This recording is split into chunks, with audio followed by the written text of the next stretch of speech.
उत्तराखंड में हल्की ठंड के बीच सियासत बेहद गर्म है। उधम सिंह नगर जिले में आरोप प्रत्यारोप का सिलसिला लगातार जारी है और सियासत की हवा भी चल रही है। इसी बीच भारतीय जनता पार्टी और कांग्रेस एक दूसरे पर खूब सियासी तीर चला रहे हैं और जनता को साधने की पूरी कोशिश भी कर रहे हैं।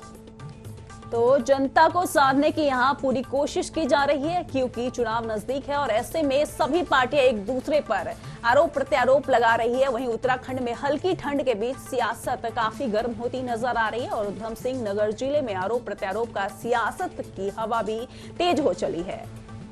तो भारतीय जनता पार्टी और कांग्रेस एक दूसरे पर खूब सियासी तीर चला रहे हैं। दिखाते हैं आपको एक रिपोर्ट के जरिए।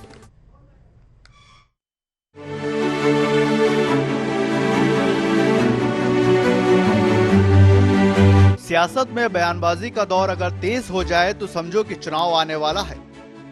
और इसी समय उधम सिंह नगर की किछा विधानसभा में पक्ष और विपक्ष की बयानबाजी का दौर चरम पर है। और इसी बयानबाजी के चलते किछा विधायक राजेश शुक्ला कांग्रेस पार्टी और किछा के कांग्रेसी नेताओं पर मानहानि का मुकदमा दर्ज कराने की बात कर रहे हैं। मामला यूं है कि कुछ दिन पहले कांग्रेसी नेताओं और कार्यकर्ताओं ने किछा बस अड्डे पर एक जोरदार प्रदर्शन किया था, जिसमें उन्होंने ये कहा था कि किसी भी कीमत पर किछा का बस अड्डा इंदिरा गांधी में शिफ्ट नहीं किया जाएगा, क्योंकि किछा विधायक उनके लोग बस अड्डे की जमीन को खुर्द-बुर्द करना चाहते हैं। इसलिए ये बस अड्डा यहाँ से कहीं और शिफ्ट नहीं किया जाएगा। देखो, बड़ी मेहनत से बड़े विधायक निधि लगाकर उस समय इस बस अड्डे को तैयार किया गया। इस बस अड्डे को यहाँ के विधायक, यहाँ के लोग खुर्द-बुर्द करना चाहते हैं, यहाँ से हटाना चाहते हैं। ये बस अड्डा नहीं हटेगा। किच्छा की जान है ये और किच्छा के अंदर है ये, लोगों के मन में है बस अड्डा। इस बस अड्डे को किसी भी सूरत में नहीं हटने दिया जाएगा। इसके लिए लड़ाई लड़ी जाएगी। कांग्रेसी नेताओं की बयानबाजी के बाद किछा विधायक राजेश शुक्ला ने कांग्रेसियों पर पलटवार करते हुए कहा है कि कांग्रेस हताश और निराश हो चुके हैं।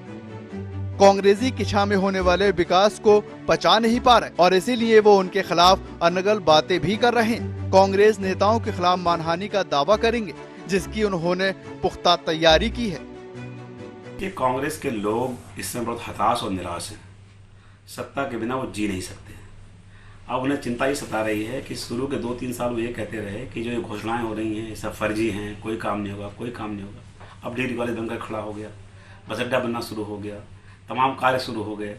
हवाई अड्डे का डीपीआर बन करके उसके लिए 2200 करोड़ के पहली किस्त जारी हो गई, 900 करोड़। अब प्रधानमंत्री जी ने एम्स और दे दिया कुमाऊं को, जो हमारे किच्छा के प्लेटफॉर्म में लग रहा है, किच्छा के निकट। तो ऐसे में अब इनके सामने समस्या आएगी, कहें क्या लोगों से। अब ये झूठ और अफवाह फैलाने पे शुरू हो गए। अब आप कल्पना करिए कि हम उत्तर प्रदेश से उत्तराखंड को किच्छा के पुराने बस अड्डे की भूमि दिलवाना चाहते हैं, ताकि वहाँ पार्किंग बने और वहाँ पर एक कॉम्प्लेक्स बन पाए। नया बस अड्डा हम बनवा रहे कुरपिया में। और कांग्रेस के लोगों को रात में पता नहीं कौन सा सपना आ गया, कौन सा दिव्य ज्ञान आ गया, कौन से यक्ष और भूत प्रेत उनको मिल गए कि उन्होंने कह दिया कि राजेश शुक्ला इस पर कब्जा करना चाहते हैं। विधायक शुक्ला के इस बयान के बाद किछा से कांग्रेस नेता और प्रदेश महामंत्री हरीश पनेरू ने कहा कि विधायक राजेश शुक्ला साल 2018 से लगातार मीडिया में ये बयान दे रहे हैं कि वो मानहानि का दावा करेंगे, लेकिन अभी तक उन्होंने किसी भी तरह का कोई भी नोटिस नहीं मिला है और अगर मिलेगा तो वो उसका स्वागत करते हैं।